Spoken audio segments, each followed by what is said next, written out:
Hi everyone! My previous video, I talked about some pretty drastic measures for protecting ourselves from getting coronavirus, and those things were wiping off our grocery bags, wiping down our grocery items, washing our fruits and vegetables, wearing a face mask, wearing gloves, those types of things, and being very careful in public restrooms. And I wanted to talk a little bit today about why we need to do that some more, because I think there are some questions about, well, shouldn't we all try and get to be immune to this COVID-19? Isn't it going to happen anyway? Isn't it inevitable that we're all going to get this? And once we all get it, then we'll have some immunity. And I think, first of all, I would like to say there isn't any proof that it's going to give us much immunity if we get the virus. And one of those reasons is because it's quite possible that, like the flu virus and like the cold viruses that we have in our society, the virus mutates. You get immunity for the flu typically 1 to 3 years, and that's why every year there has to be a new flu vaccine developed. And I don't think that any of us should assume that we can develop a new coronavirus vaccine every year like we do the flu.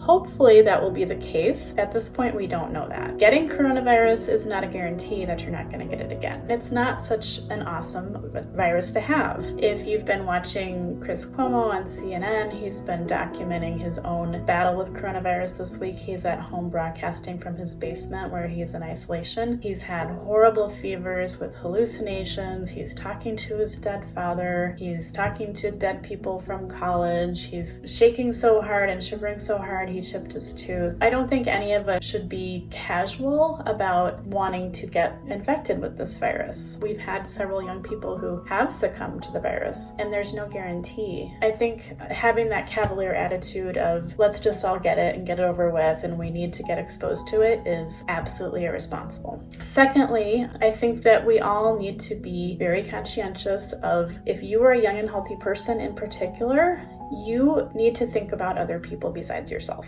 You getting it is going to put other people at risk. You don't know that you have it until you've already infected at least 45 other people. Think about that. How many of those 45 people are going to end up with serious illnesses and potentially die? That's a pretty big responsibility. The third reason I think we need to be really drastic is because it does give us power. It does give us control. Even though there's no guarantee, we can reduce our risk. There are modes of transmission that we know are occurring, and there's some new ones that have been elucidated by the CDC this week that I'll talk about. But we know how viruses are passed, and if we know that information and we have measures reduce our risk of getting this virus, I think we all need to do it. So, how contagious is coronavirus? New information shows that it can actually be passed through aerosolized breath via breathing and talking. Came out yesterday, April 2nd. The other well-known way it can be passed through respiratory droplets is also very true, and respiratory droplets can land on objects in the grocery store or at the gas station or wherever you are, and that's why we need to wear gloves. That's why we need to wash everything that we bring into our homes. This is serious. It may sound draconian, it may sound extreme, it may sound like we're all losing our minds, but this is very serious way to get contagion. You go outside on a cold day, that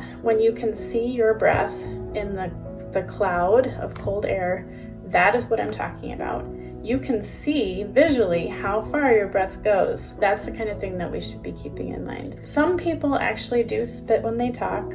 Sorry for that image, but some people spit when they talk, and the concern is that we can pick up some of those virus particles. They get on our skin, they get into our mucous membranes. I very much think that adding that extra layer of barrier with a mask or with a scarf, if you don't have a mask, is another way to mitigate our risk of contagion. And I think we should all be doing everything we can. Aerosolized feces and urine from toilet flushing. This is something that is noted in China to be a probable transmission factor in hospitals amongst hospital staff, doctors and nurses and other staff. If you have control over avoiding public restrooms, is definitely my best recommendation. There is a stool test that is now available for at-home use. It's mostly for people who have had the virus who want to know if they're still contagious,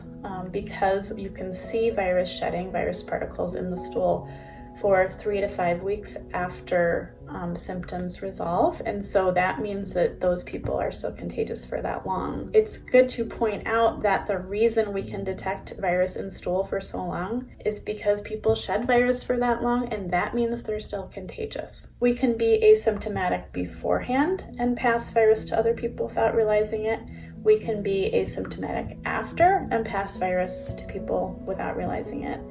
The new record for virus shedding for a patient that's been tested is 49 days. The record yesterday was 37 days, and today it was verified that that patient shed virus and was contagious for 49 days. Thanks for watching. I'm Dr. Robin Thompson at Trillium Integrative Medicine at Bozeman, Montana. We do telemedicine all over the country, all over the world. Our phone number is 406-219-0049. Our website is www.trilliumclinic.net. Thanks for watching.